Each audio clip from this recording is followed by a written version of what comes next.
It's the time for the package from China. Let's go!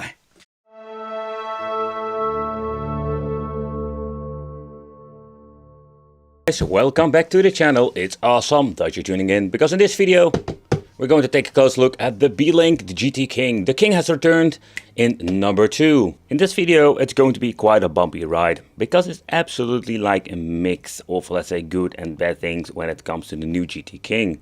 Inside the box we're going to get the same product like the previous models. We're going to get ourselves the air remote. This thing is going to be connected with the Bluetooth connectivity and not with the dongle that I've seen with the previous models. We're still going to get ourselves the barrel jack, like power supply, that is just in 24 watts and a combination with 12 volts, 2 amps. When you're looking at the appearance of the GT King 2, it's almost, better said, it is almost the same. Now we're talking about the first model, that is number 1 over here. And I must say that I was hoping to get like a better performance when it comes in overall, not only the chips, but also when it comes to the cooling. So maybe some new connections like the Pro model that has some extra USB ports. Nope, nothing of that kind. So let's take a close look at the specifications. And here we do have some newer chip inside, but when it comes to the specification in general, I'm not excited. So we do have, like, for example, a GPU that is a Mali G52 that I've seen many times before with Android boxes. So like, it comes with Android 11, that is interesting. I think the biggest upgrade is the RAM, having like now 8 GB. So still like got 64 GB eMMC for the ROM, but nevertheless, let's do some emulation and other testing to see what is in the end, what are we going to get with this. But let's connect this bad boy and let's do some testing, play some games and try some emulation. Because when it comes to the software in general, it did have some problems with it, but it was quite annoying. So when powering up, you will be reminded that you need to connect your remote, giving you the 2 options with the Bluetooth remote, but also with the dongle itself. The layout of GT King hasn't been changed whatsoever. It's basically the same like the first model. We do have the option with the Play Store, that is very convenient, but do have like Android 11, we do get on different, like say Play Store, I'm going to show you later. Another thing is, like, if you want to add yourself like in the quick menu at the right side, what you're going to do is click on here. You're going to put a certain amount of apps that you want to use. You can just very easily add and remove them over here. So the system itself is exactly the same. But let's talk about the Play Store. The Play Store itself, I'm not the biggest fan of it. I find navigating through this quite difficult, especially when you need to get into the right top corner. It's like a lot of mumbo jumbo with the remote to get there and try to search function. Another thing I've noticed when you're going to implement some emulators for either SX2 or the Dolphin, I couldn't download them through the store itself. So I need to basically like sideload them with an APK. Not a big of a deal, of course, and the same goes for the Dolphin MMGR. But when I've done this, there were some problems I've noticed, kind of weird. So basically, if you want to add a game to your library, all the apps will shut down or just give you an error message. So there was something wrong with the file system, and this whole system has been implemented on the system, even like 1 or 2 of them, but somehow nothing seems to be working. So I came across this problem multiple times with different emulators. So all the applications have the rights to use the internal storage, but also somehow there is some mismatch with the software itself. So out of the box, I think it's absolutely garbage.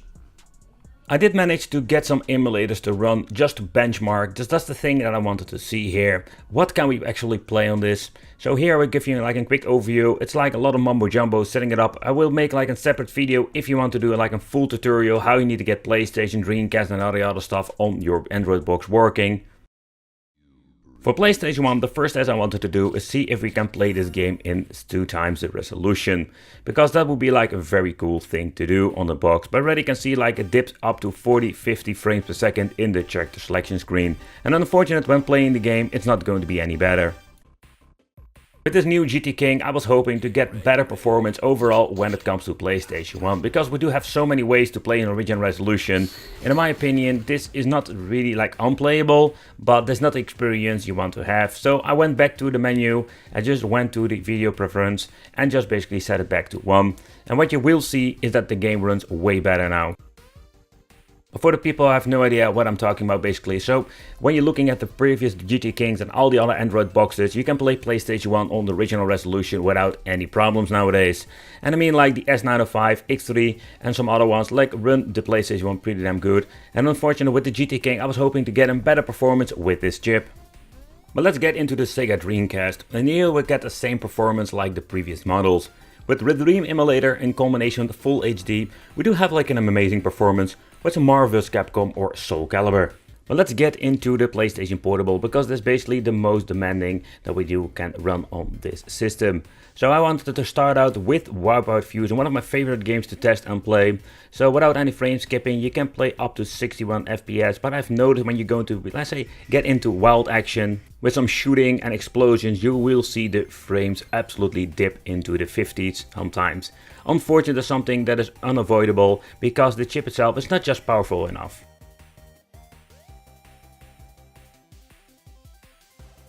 Of course, if possible, we need to talk about the God of War situation. So with some frame skipping, we can able to play this thing on the GT King 2. But yeah, if you want to have like great performance, it's absolutely unavoidable again to you need to implement frame skip, because this thing is not powerful enough. And I think it's a little bit of a bummer, because nowadays we have like so many like mini PCs with some bottle share that can play this game actually pretty damn good. So what I wanted to try is some Daytona with Sega Saturn, and with this system you can see we do have not like the perfect 60 FPS, so frame skip should basically like enable to get like a great performance and stable FPS. Again, if you don't really mind it and if you don't see the numbers, maybe you don't even notice it. So that is basically what you're going to get with Sega Saturn. It's a quite, let's say, difficult thing to emulate on a box like this. Even with newer chips, we're still going to get the same issues. Another thing I wanted to try is some Sonic R, just on the same emulator, the Yaba Shenshiro 2 Pro with the Sega Saturn. And I must say that we do get like similar results over here. And better said, like it even plays worse than Daytona. And that's a little bit of a bummer. I must say, like, I find Sonic more playable with lower FPS, but I personally really hate this game. But beside that point, yeah, we do get similar performance when you're looking at the previous models of the GT King. But if you want to use the Android box just for watching television or watching on YouTube, I must say it doesn't really disappoint here. Here we do see on 4K, we do get like a very stable FPS, and we do have like an amazing, let's say, experience when it comes to watching some 4K videos. So already, like, that is something you don't get disappointed with. Take consideration, it's a rooted device, so Netflix will not have the same support in 4K. Unfortunate, we did have some issues also installing it. So even if you're going to like sideload Netflix, we do have like the same problems with the previous GT Kings. So in that case, I think it's a big bummer. But for that, you can still watch them 4K on YouTube.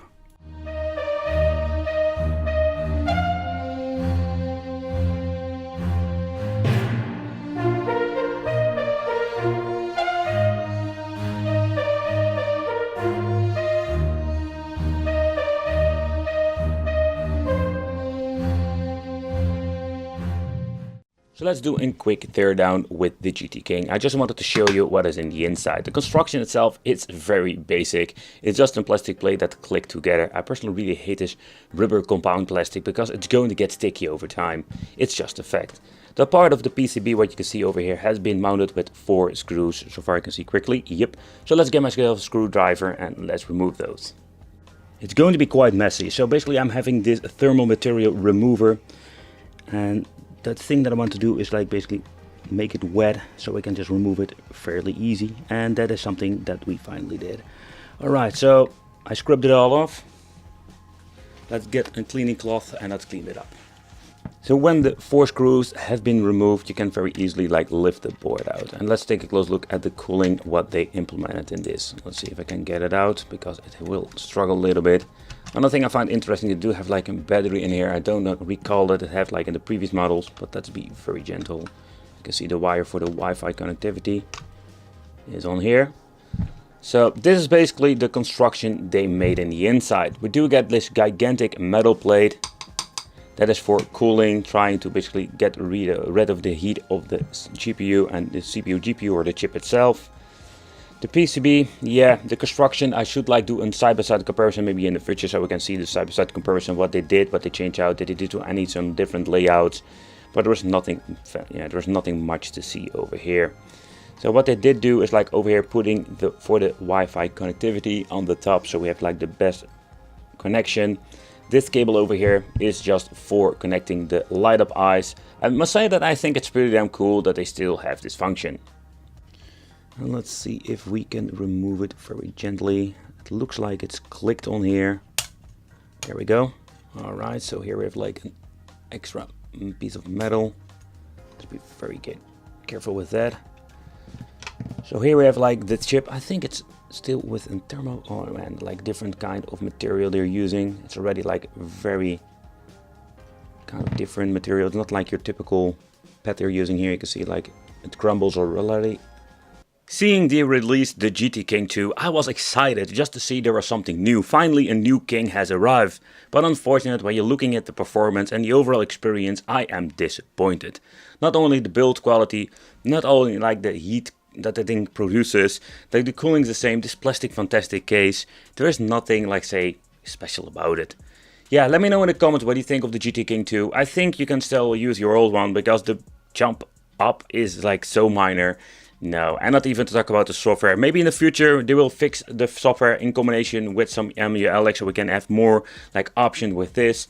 Yeah, but we'll make an update about it. For now, I want to thank you for watching. Consider subscribing, hit that little bell, become the Wicked family, and it will be great to see you in the next video.